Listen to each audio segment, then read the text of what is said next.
Bonjour et bienvenue sur Mon Financier. Nous sommes le lundi 6 juillet et bien évidemment la une de tous les journaux, c'est la victoire écrasante du non, victoire écrasante de Tsipras, victoire étonnante du non, puisque aujourd'hui on nous explique, et c'est ça qui m'étonne le plus dans les commentaires ce matin, que le non ébranle l'Europe. Eh bien j'ai envie de dire non, le non ébranle la Grèce, il renforce éventuellement l'Europe.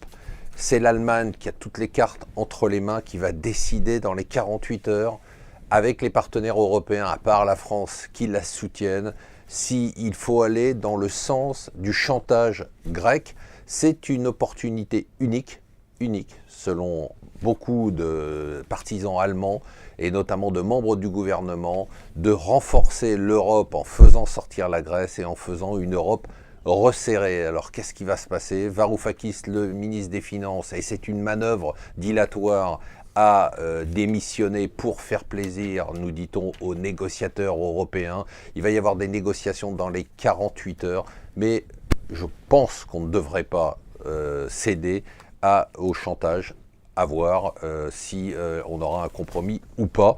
En tout cas, les marchés pour l'instant baissent, mais ne panique pas et l'euro reste extrêmement ferme, puisqu'il reste au-dessus des indices.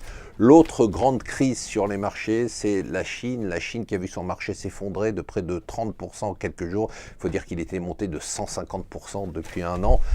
Le gouvernement met maintenant tous ses moyens dans la balance pour essayer de stopper cette chute. Il a pris encore des mesures en matière de baisse des taux, en matière d'interdiction de vendre, en matière d'obligation d'acheter.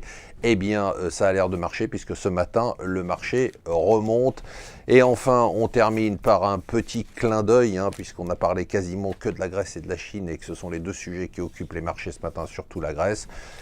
Si vous ne pouvez pas vous payer une Ferrari, vous pourrez bientôt vous payer une action Ferrari, puisque Ferrari va rentrer en bourse, nous dit le patron de Fiat, à une valorisation qui devrait être supérieure à 10 milliards d'euros. C'est pour la fin de l'année, ça sera votre cadeau de Noël.